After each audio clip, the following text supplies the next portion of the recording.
Bismillahirrahmanirrahim.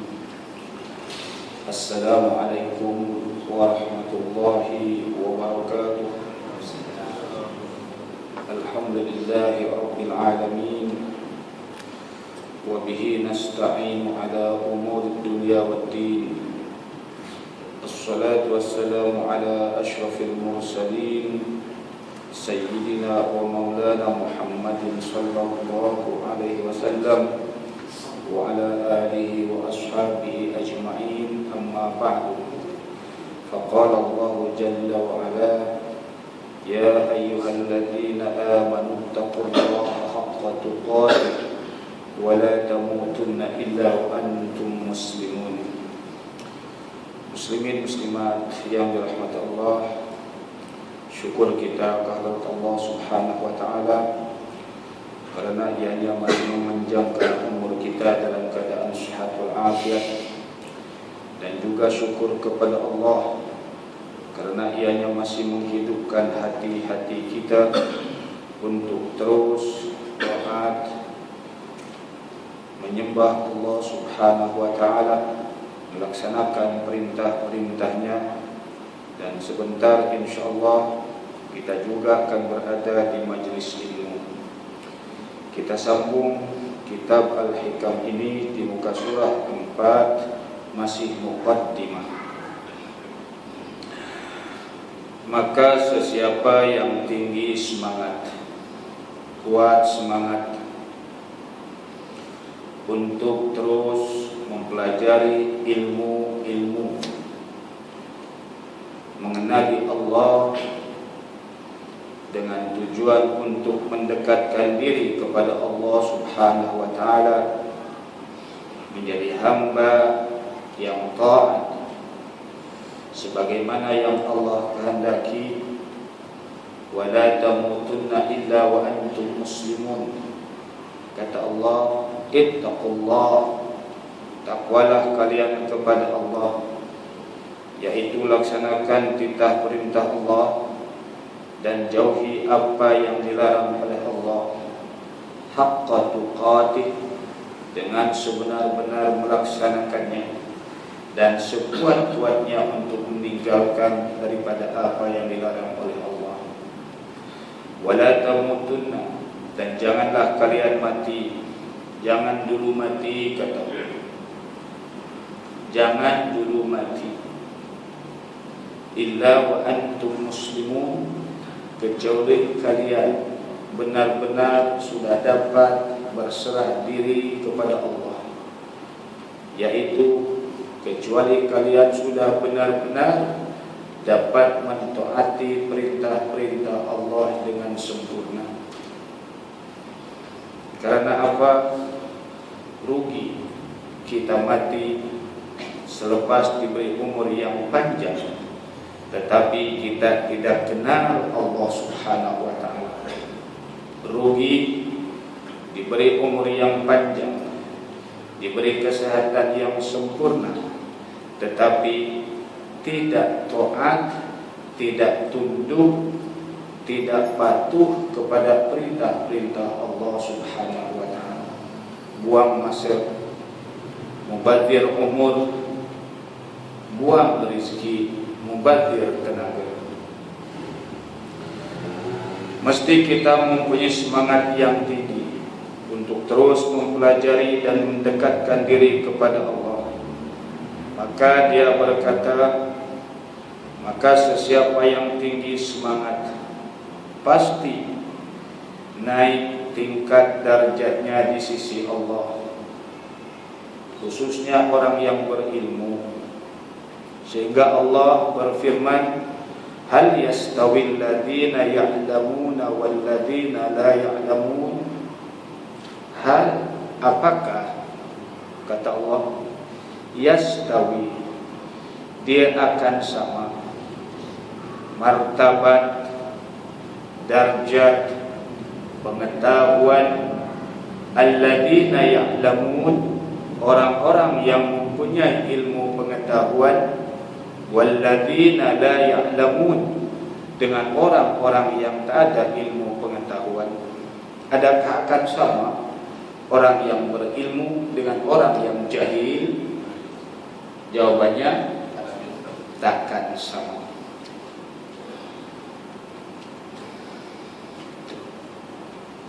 Satu hal yang istimewa yang membedakan kita anugerah daripada Allah ialah akal. Akal itu untuk berfikir. Tapi malam manusia selepas diberi akal, dia tidak dapat berfikir, tak dapat mencari titik kebenaran siapa yang menciptakan dia. Akhirnya orang-orang ini tidak beriman kepada Allah Subhanahu wa ta'ala, dan martabat di sisi Allah sama saja dengan haiwan, walaupun ada akal.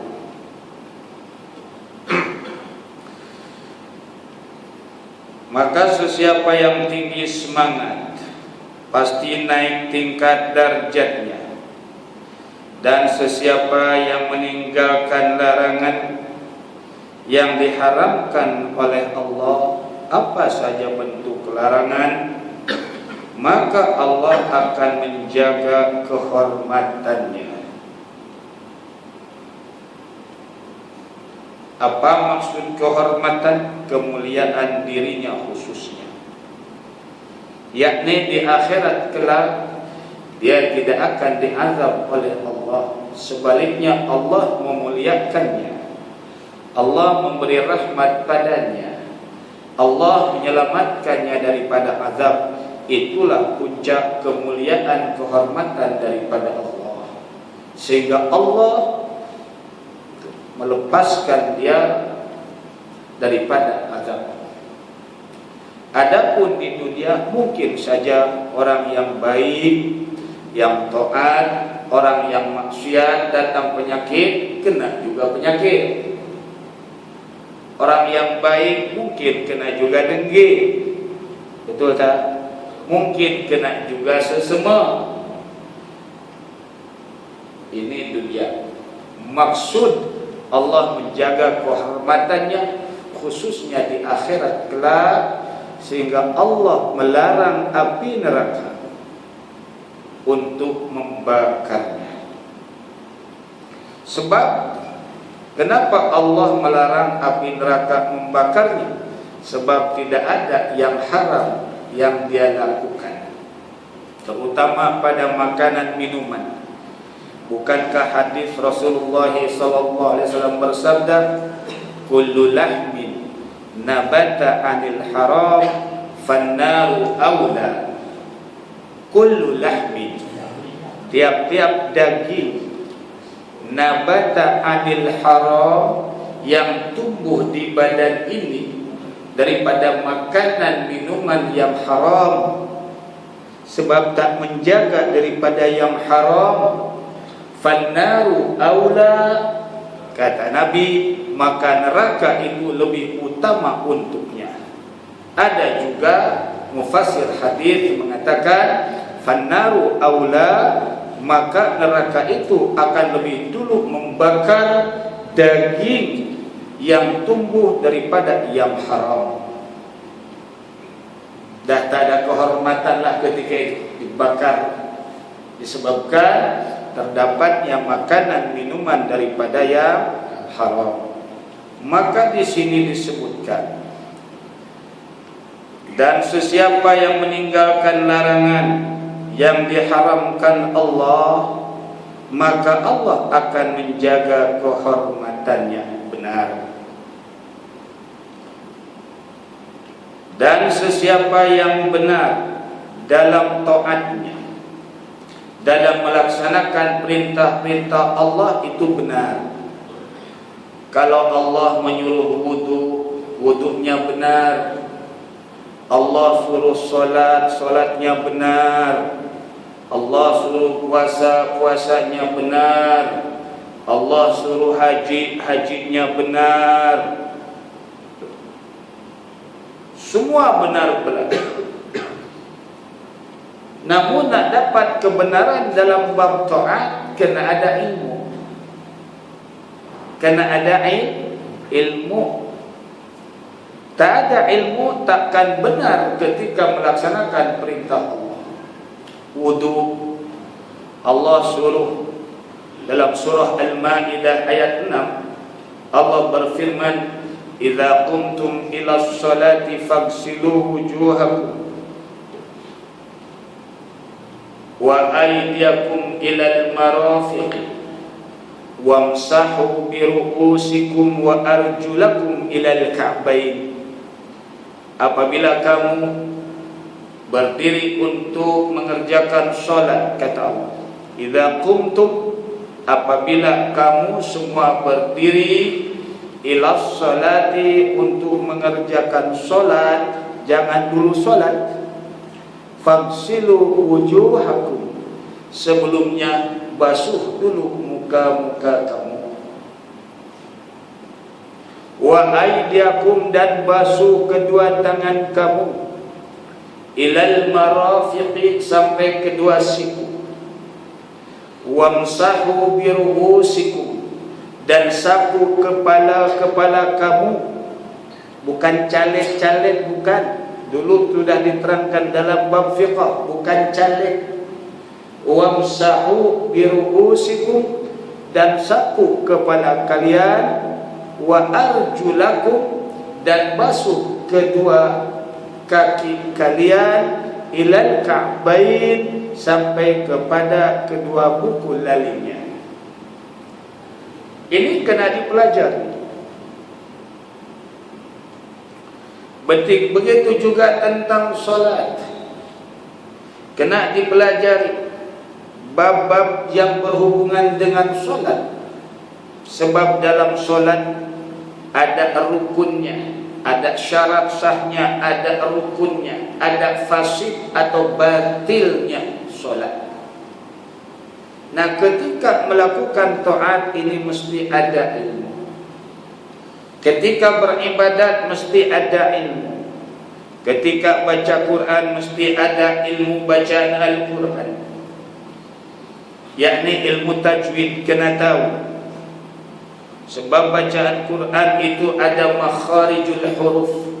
Tiap huruf yang dibaca ada tempat keluarnya huruf itu.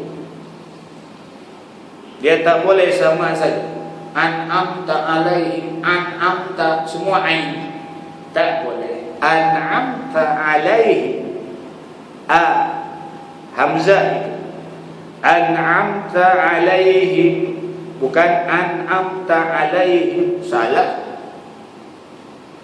Sebab tidak mempelajari ilmunya.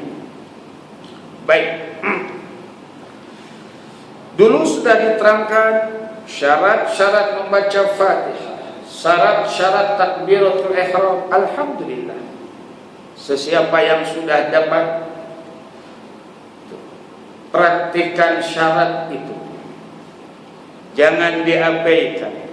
Sebab menurut keterangan, dan sesiapa yang melaksanakan, siapa yang benar dalam taatnya, pasti mencapai tujuan kebesarannya, yakni kemuliaannya.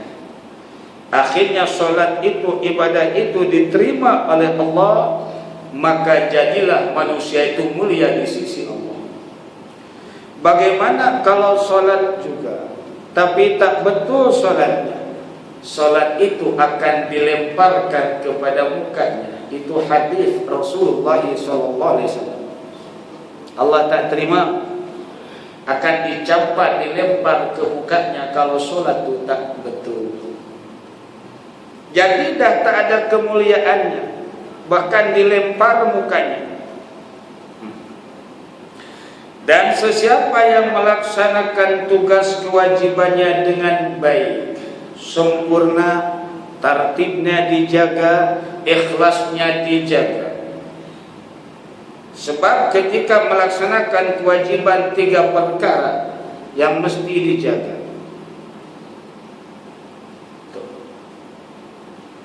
Apa yang 3 perkara? Yang pertama, mesti barang yang dimakan, yang diminum daripada yang halal. untuk diterimanya ibadah. Barang yang dimakan, yang diminum mesti yang halal, termasuk yang dipakai. Itu kena jaga.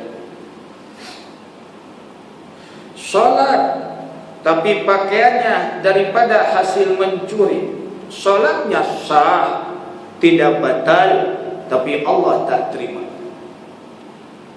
Dalam bab pembatalan solat tidak ada di antaranya yang membatalkan solat memakai pakaian yang dicuri, tak ada. Yang ada suci daripada najis badan, pakaian dan tempat solat. Haram tak disebut. Maksudnya kalau seseorang solat memakai pakaian yang haram, hasil curi, solatnya sah. Tapi Allah terima tak? Allah terima tak? Tak. Kenapa? Sebab yang dipakainya itu tidak baik di sisi Allah. Inna Allah tayyibun la yaqbalu illa tayyiban.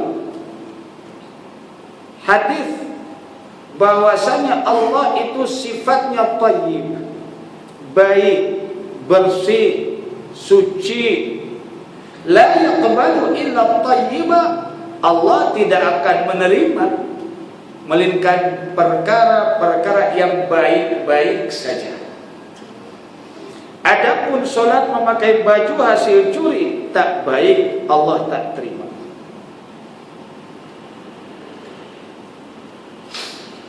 Yang kedua, syarat diterimanya ibadah mesti pada waktunya. Mesti pada waktunya. Solat zuhur pukul 11, semangat. Satu solat itu terima tak? Tak. Yang ada waktu itu solat duha.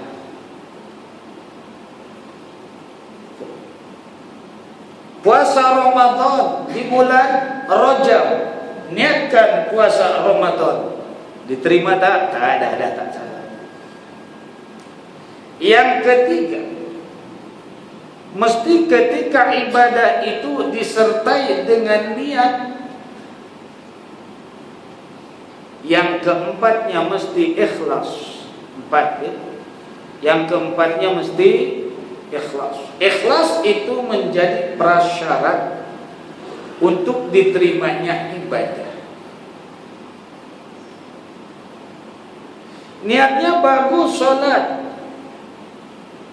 tapi tak ikhlas, Allah takkan terima. Bagaimana timbul tidak ikhlas? Mungkin sebab riya, nak nunjukkan ke orang bahwa dia itu rajin solat, rajin ibadat. Tak ada orang dia lalai. Ada orang rajin berwirid, tak ada orang dia lalai tak buat pun. Dia kena ikhlas ketika beramal. Ada orang, tak ada orang, kena sama saja. Solat zuhur ada orang, sama dengan tak ada orang. Solat asar tak ada orang, sama dengan ada orang. Dia tidak berubah, sebab dia melaksanakan ibadah itu khalisan mukhlisan liwajhillah. Dia bersih semata-mata karena Allah, bukan sebab yang lain. Ini solat disuruh-suruh oleh istri, baru solat. Sebelum itu marah dulu. Aku tahulah, dia kata. Tapi tak buat-buat juga. Tuh. Jadi takut kalau dia solat pun tak ikhlas ketika itu, sebab istri masih memerhati. Tuh dah. Takut. Jangan.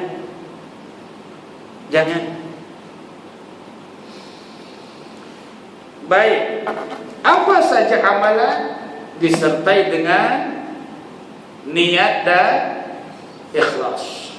Yang ketiga, niat niat. Yang keempat, ikhlas.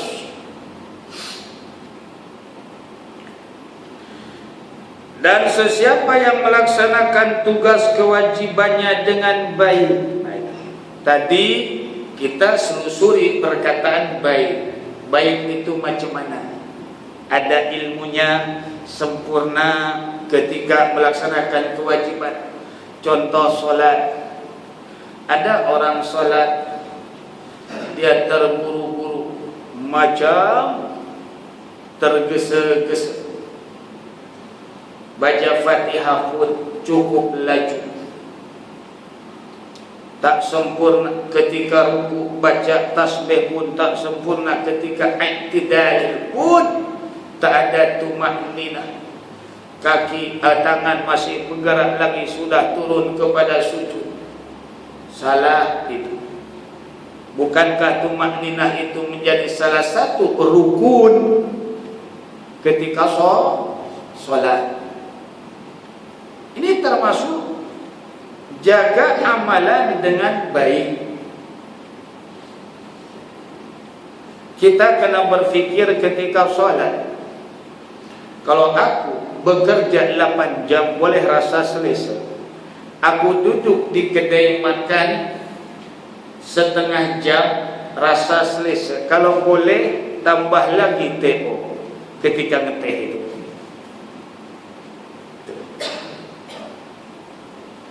Kalau baca surat khabar sampai iklan-iklan dibaca, yang minat bola pun dibaca. Tapi apabila waktu solat sebentar saja, dah selesai. Kebetulan solat pun di rumah, tak pakai baju lagi. Ada tak orang solat tak pakai baju? Pakai singlet saja. Ada tak agak-agak? Sini ada tak? Mana dia? Tarik telinganya. Jangan, itu tak baik. Jaga ketika melaksanakan kewajiban dengan baik. Bukankah sah solat itu sebab sudah tertutup aurat? Sah, tapi tidak ada dan menyalahi perintah Allah, di mana Allah berfirman, khudu zinatakum 'inda kulli masjidin. Khudu, ambillah, pakailah, zinatakum, pakaian perhiasan kamu yang baik, 'inda kulli masjidin, ketika kalian setiap kali masuk masjid. Maksudnya ketika solat, biarlah pakaian yang bagus ketika solat itu. Singlet itu tak bagus. Bagus kan tak bagus? Singletnya bagus. Tapi ketika solat ngadap Allah pakai singlet saja bagus tak? Walaupun sah solat, tapi takut kita sudah tidak beradab dengan Allah Subhanahu wa ta'ala. Ketika kita berdepan dengan manusia, bajunya mesti bersih, mesti digosok, mesti ada wangi. Nah, ketika menyembah Allah cukup singlet saja, bulu ketiaknya panjang. Ya, bulu ketiak panjang pendek tak ada masalah lah. Tapi kan sunat dicabut. Ini pakai singlet. Yang lebih lagi singlet pun tak pakai. Gulung-gulung sampai sini kain. Pernah Ustaz jumpa orang sholat seperti itu? Di sini ada tak? Dulu ada tak? Tak apa, itu lalu. Ini pun masa-masa yang lalu. Betul tak? Masa yang lalu. Maka itu nak beramal itu mesti ada ilmu. Inilah ilmu. Oh, rupanya tak bagus ya Ustaz. Iya, sebab sudah keluar daripada arahan Allah kalimat tadi, khudu zinatakum 'inda kulli masjidin. Baik, ada dalil tuan-tuan. Ada dalil. Dan siapa yang melaksanakan tugasan kewajibannya dengan baik, maka bahagia hidupnya. Tengok, kalau orang melaksanakan kewajiban sempurna, solatnya dijaga tepat pada waktunya, ketertibannya, ada amalannya, kelihatannya tenang saja. Akan kelihatan segi zahirnya tenang, disertai dengan makrifat kepada Allah, kenal Allah. Orangnya, kata orang Jawa, cool saja. Itu kata orang Jawa, itu cool, dingin sejuk. Orang hina pun tak apalah. Ada yang ngira rokin atin, ada.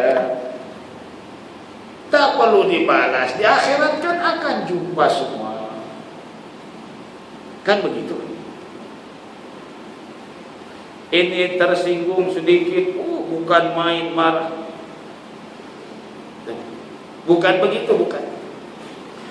Dan sesiapa yang menjunjung nikmat, bersyukur atas segala nikmat yang Allah karuniakan, syukur nikmat hidup dalam keadaan sehat, hidup dalam keadaan afiat. Afiat itu waras. Tahu waras? Apa itu waras? Waras tidak gila.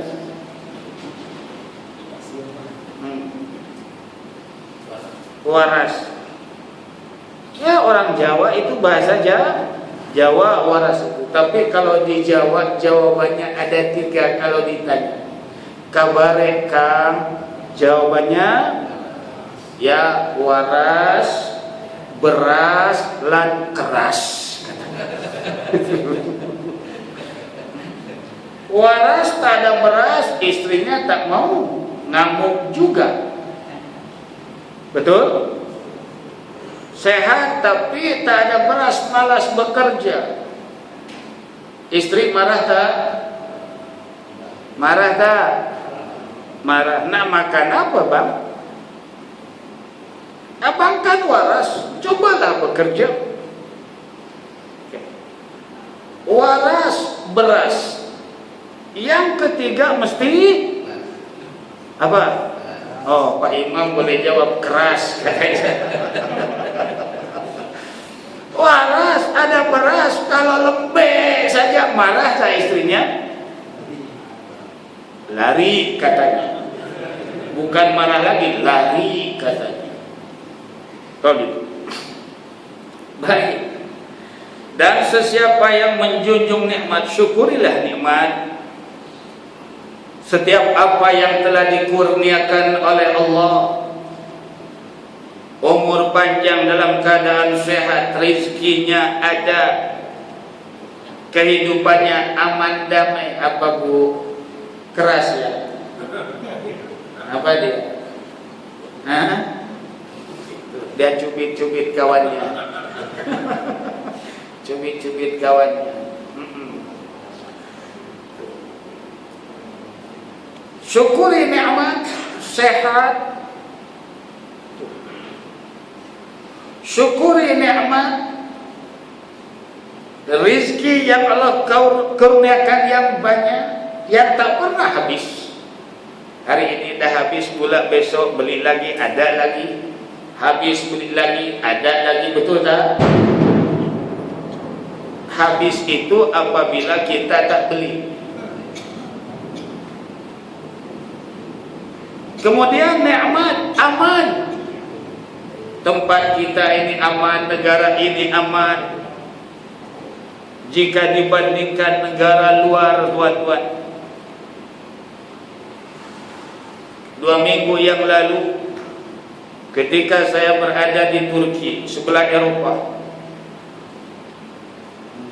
maka itu tak dapat datang waktu itu di Turki. 3 minggu yang lalu.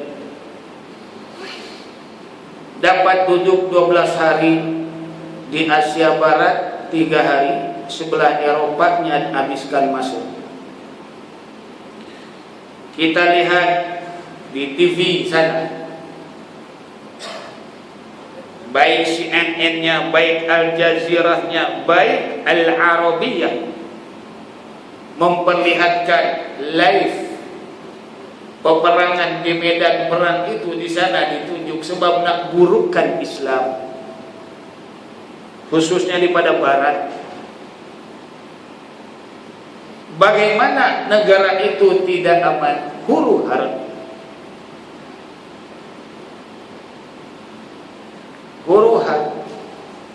Saya ada kawan, dia di sini, istrinya masih di sana, seorang cikgu.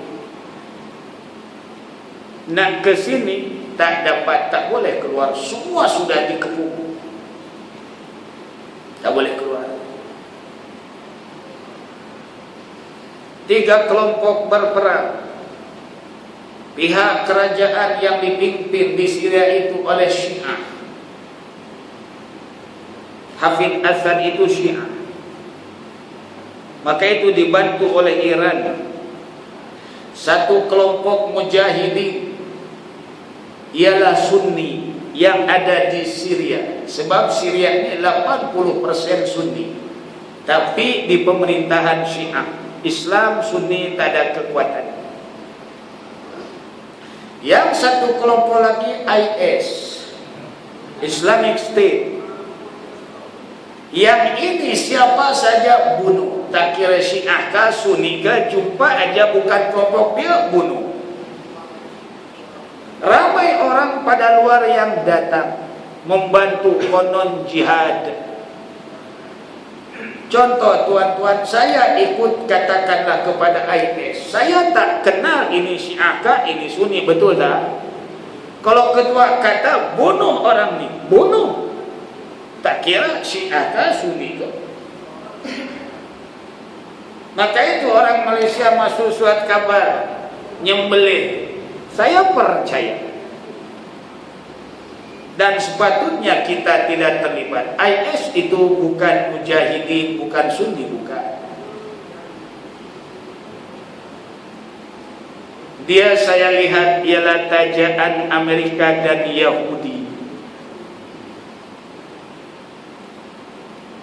Siapa saja bunuh.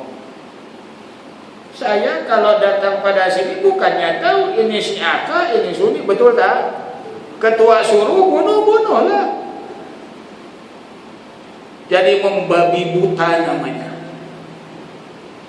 Maka itu perhatikan anak-anak kita. Jangan ada yang terlibat dengan IS itu. Saya melihat, saya memerhati agak dekat sikit. Sebab Turki itu sempadan dengan Syria. Agak dekat sikit. Di TV kita tak ada. Di sana siang malam berita itu. Baik.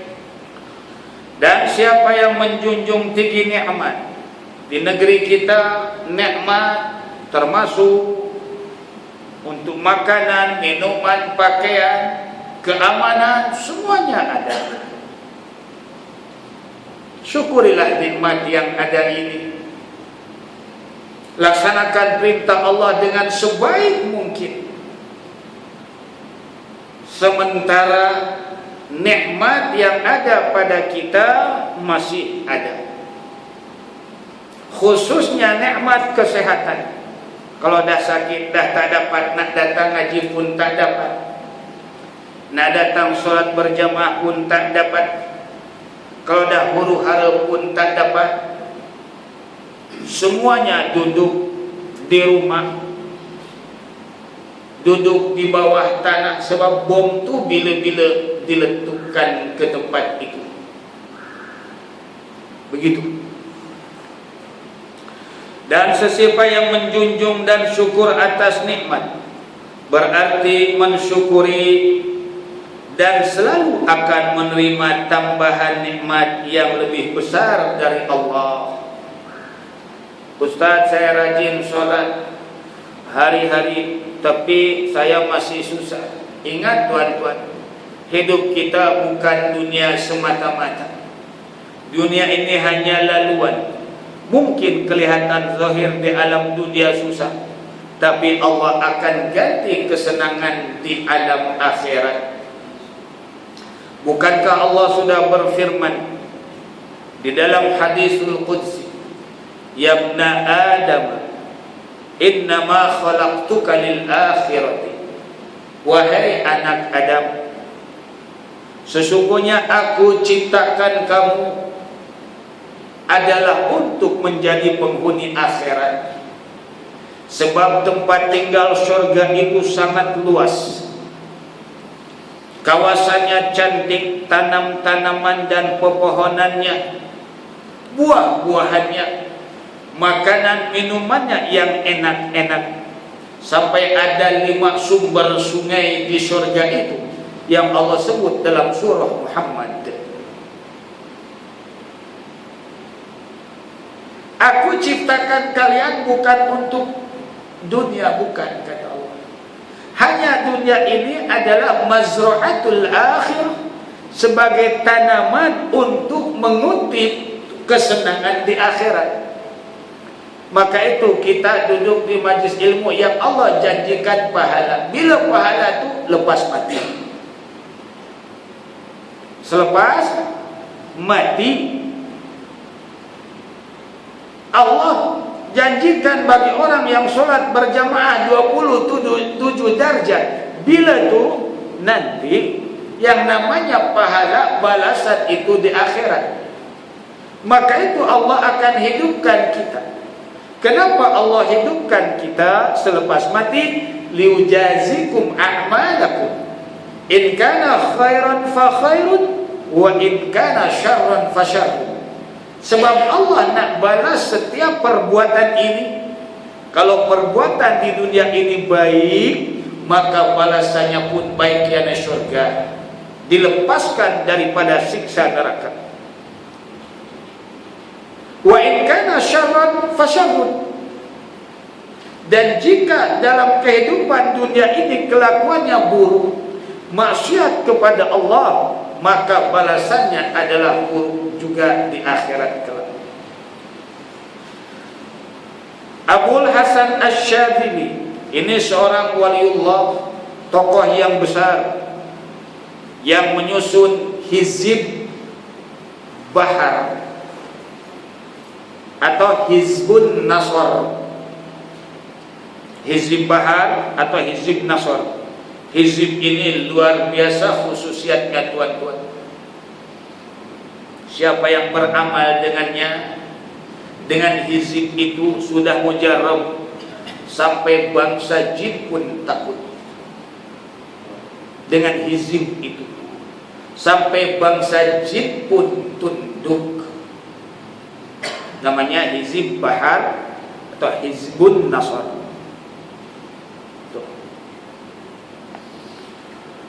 Abul Hasan Asy-Syadzili radhiyallahu anhu berkata, aku dipesan oleh guruku, yakni Abdus Salam bin Masyish radhiyallahu anhu, jangan engkau melangkahkan kaki kecuali untuk sesuatu yang dapat mencapai keridhaan Allah. Itu pesan guru. Jangan engkau bepergian kecuali untuk mendapatkan ridha Allah. Kalau bepergian kepada sesuatu bukan ridha Allah, engkau jangan pergi.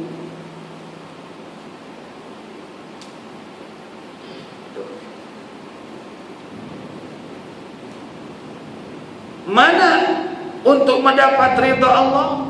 Ziarah, cari nafkah,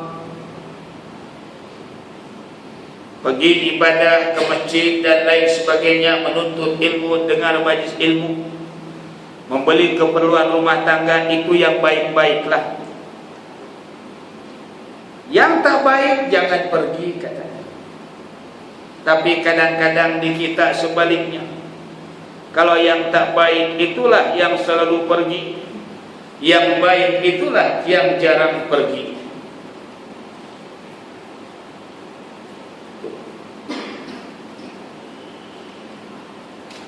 Apa yang tuan-tuan tahu yang tak baik itu apa saja yang tidak mendapatkan keridhaan Allah. Gurunya berkata, wahai Abil Hasan, jangan engkau melangkah kaki kecuali untuk sesuatu yang dapat mencapai keridhaan Allah, dan jangan duduk di majlis kecuali yang aman dari murka Allah, yakni bukan majlis maksiat, majlis mengumpat, bukan. Jangan sesekali.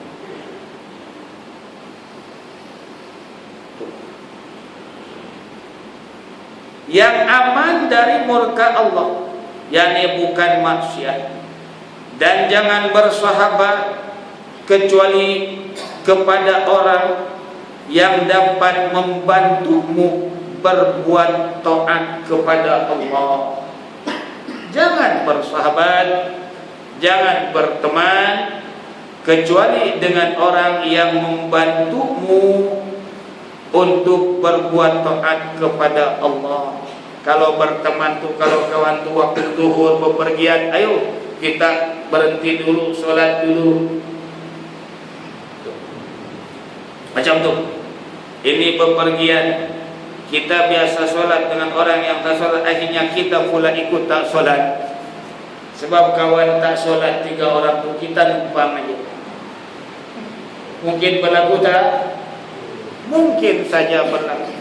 Kalau dah memang kebiasaan orang ini begitu, tak mau mentaati Allah, kata gurunya, dan jangan bersahabat kecuali kepada orang yang dapat membantu berbuat taat kepada Allah. Dan jangan memilih sahabat karib sekalipun dekat, kecuali orang yang menambah keyakinanmu terhadap Allah. Jangan memilih sahabat yang rapat, ulu kilir, kecuali orang yang menambah keyakinanmu terhadap Allah. Susah juga ya. Ini pesanan gurunya nih. Sedang yang demikian ini kini sangat jarang ditemui. Sangat jarang kita berkawan. Patutnya kita berkawan dengan alim-alim, alimnya pun tak ada. Patutnya kita berkawan ustaz-ustaz, ustaznya pun jauh-jauh, jumpanya pun 2 minggu sekali, jauh. Nak berkawan dengan orang baik-baik, kita pun terhalang oleh pekerjaan harian, tak sempat nak berkawan. Sekurang-kurangnya kalau ada pengajian, ada orang yang baik-baik, berkawanlah di majlis ilmu itu. Sekurang-kurangnya berkawan di majlis ilmu. Ini nak jumpa alim jauh, tak dapat, kita pun sibuk. Ada majlis ilmu, alim datang, tak pernah jumpa pun, tak pernah bersuara pun. Bila nak jumpa? Ini pesanan gurunya. Sayyid Ahmad Al-Badawi, ini pun salah seorang waliullah. Dia wali-wali yang masyhur dalam Awrad Aulia. Awrad Aulia, kalau nak tahlil ataupun nak membaca Fatihah selepas kepada baginda Rasul, kepada para anbiya dan mursalin, kepada para sahabat, syuhada dan salihin, wa ila hadrati kutubul awliya wa qudwatul asfiya wa sultanul awliya. Pertama, As-Sayyid Syekh Muhyiddin Abdul Qadir Al-Jailani, wa Sayyid Syekh Al-Kabir Al-Rifa'i, wa Sayyid Syekh Ahmad Al-Badawi, wa Sayyid Syekh Ibrahim Ad-Dusuqi, wa Sayyid Syekh Ja'far As-Sadiq, wa Sayyid Syekh Abil Hasan Asy-Syadili yang ini, ila hadrat Sidi Syekh Abu Bakar Ash-Shibli, wa ila hadrati Al-Junaidi Al-Baghdadi. Kalau nak kepada para wali baca Fatihah. Wa ila hadrati waliyin tis'a, wali songo, wali sembilan, lahum Al-Fatihah. Baru kepada guru-guru kita, ibu bapa, ibu. Summa ila hadrati abi sebut, wa umi sebut, wa abi minaz zaujat, ibu daripada istri, wa ayah pada istri, wa abi minaz zaujat, ibu daripada istri, wa azwajati, kalau banyak istri, dan istri-istriku. Sebut satu persatu, yang hidup, yang mati. Kalau ada yang mati. Wa abnai, anak-anak lelakiku sebut, wa banati, anak perempuan sebut, wa jaddi, dato laki-laki, wa jaddati, nenek, wa ikhwani, saudaraku yang lelaki, wa akhwati, saudaraku yang perempuan, wa ammi, wa ammati, pakcik, makcik, wa masyaikhi, wa asatidhi, wa muallimi, syekh-syekhku, guru-guruku, wa muallimi, dan orang mengajar ilmu kepadaku. Tuh. Kalau guru, wa talamidi, dan murid-muridku, wa jami'il mu'minin wal mu'minat lahum al-Fatihah. Tuan-tuan, bukan mau ria, bukan mau sum'ah. Tuan-tuan, tiap hari saya Fatihahkan. Saya sebut pada kalimat wa talamidi, dan murid-muridku di mana saja, lahum al-Fatihah, untuk mereka keberkatan al-Fatihah. Tiap hari. Tiap hari.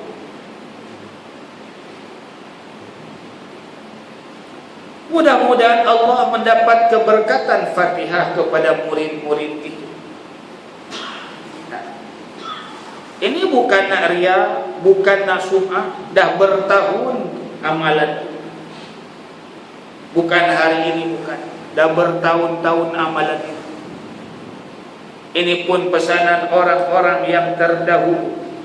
Kalau kita masuk ke satu tempat, satu negeri yang baru kita sampai, Fatihahkan kepada alim-alim, kepada kalau ada wali di situ, Fatihahkan yang alim-alim yang baik-baik di negeri itu, tempat itu. Baca Fatihah satu kali. Itu adab orang-orang dulu. Baik, teruskan. Sayyid Ahmad Al-Badawi radhiyallahu anhu berkata, perjalanan kami berdasarkan bersendikan kitab Allah dan sunnah Rasulullah sallallahu alaihi wasallam dalam kewaliannya. Pertama ialah benar dan jujur. Benar dan jujur perintah Allah dan Rasul. Yang kedua, bersih hati, yakni ikhlas dalam segala perkara. Tak ada suudzon. Yang ketiga, menepati janji, khususnya janji dengan Allah. Asyhadu an la ilaha illallah wa asyhadu anna Muhammadar Rasulullah. Janji untuk menyembah Allah, membuat kesaksian bahwasanya tiada Tuhan yang wajib disembah melainkan Allah, dan baginda Muhammad adalah Rasulullah. Semua yang apa baginda Rasulullah sampaikan adalah benar, lalu melaksanakannya. Begitu juga janji dengan sesama manusia, dia tepati. Yang keempat, menanggung tugas dan derita dalam melaksanakan kewajiban. Bukan senang. Peringkat awal bagi mereka adalah kesusahan. Bagi orang yang sedang salih, sedang belajar berjalan menuju kepada Allah, bukan senang nak mencapai martabat itu. Sebab makanan minuman kena dijaga. Jangankan yang haram, yang syubhat pun mereka tak cuit. Yang makruh pun mereka tak cuy. Bukan senang. Nak membersihkan diri supaya jiwa ini, diri ini benar-benar bersih daripada apa yang diharamkan oleh Allah. Tidak ada padanya sedikit pun. Bagi kita hari ini bukan senang, tuan-tuan. Betul tak? Bagi masa beli ayam, entah ayam itu disembelih ke betul ke tak betul, kita tak periksa. Yang penting 2 ekor ayam goreng sedap. Betul tak? Pergi ke restoran, sama ada cucinya itu bersih, betul-betul bersih pada najis atau tidak, kita tak usul periksa lagi. Betul tak? Orang-orang seperti ini tidak sentuh hal-hal yang demikian, melainkan dengan yakin sesuai menurut hukum dan syariat Allah. Maka itu dalam perjalanannya menanggung tugasan dan juga derita untuk mencapai martabat yang tinggi. Orang sedang tidur dia bangun, orang sedang kenyang dia lapar, yakni rajin puasanya. Rajin puasa hanya bagi mereka makan minum adalah untuk mendapat tenaga saja, untuk beramal mentaati Allah. Yang kita makan minum untuk sedap dan kenyang, untuk sedap dan kalau restoran itu tak sedap walaupun kenyang, datang lagi tak? Pergi lagi tak? Kita ni cari sedap aja makan minum, betul tak? Cari sedapnya, cari kenyangnya. Mereka tidak melihat kepada itu. Yang mereka lihat adalah tenaganya untuk mentaati Allah. Tak semestinya kenyang. Sebab itu telah dicontohkan oleh baginda Rasulullah SAW. Yang kita ni sekenyang-kenyangnya, padahal makanan satu bagian udara, satu bagian air, satu bagian udara untuk sendawa. Yang kita ni terus penuh sampai tinggal di sini udaranya. Kat sini aja ada untuk udara dia, sebab sudah penuh. Yang kelima, menjaga kewajiban, dijaga segala kewajiban. Seorang muridnya yang bernama Abdul Ali bertanya, apakah syarat yang harus diperbuat oleh orang yang ingin menjadi waliullah? Apa syaratnya?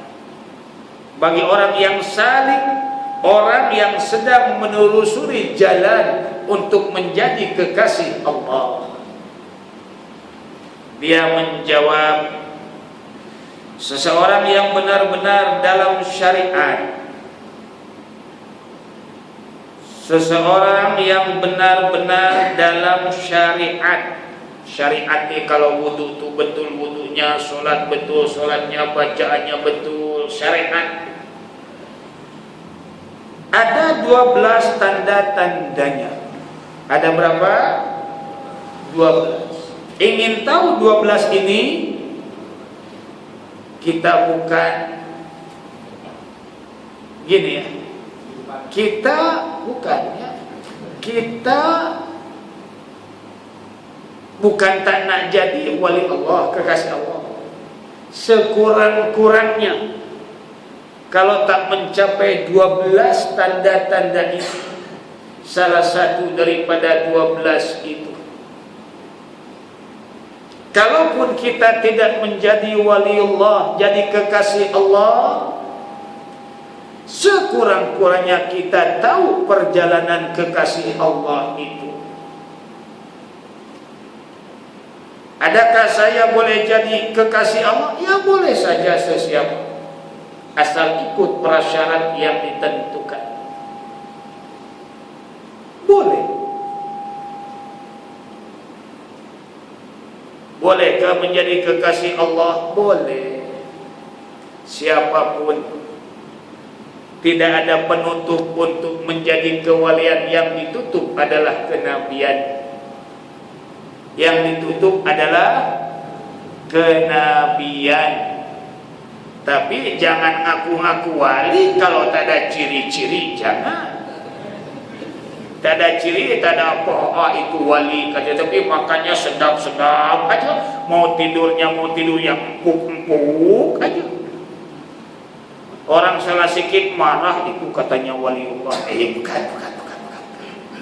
Bukan begitu. Maka itu sekurang-kurangnya kita tahu. Sebab di zaman akhir ini mungkin saja tengok orang tuh gini, oh itu wali katanya.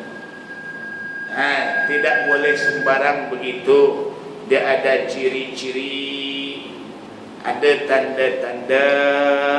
Adakah tanda-tanda itu? Kalau tak ada, bukan wali. Mungkin hanya orang alim saja, mungkin orang yang ada pengetahuan, tapi mungkin belum sampai kepada taraf kekasih Allah. Kalau masih marah lagi, kalau masih mau mewah-mewahan lagi, itu. Kalau masih mau dipuji-puji lagi, tak dipuji, marah. Itu tanda-tandanya bukan orang-orang kekasih Allah. Insya Allah yang 12 itu sebab panjang, kita sambung di minggu yang akan datang. Datang saja, jangan tak datang. Kata siapa? Kata Wahid.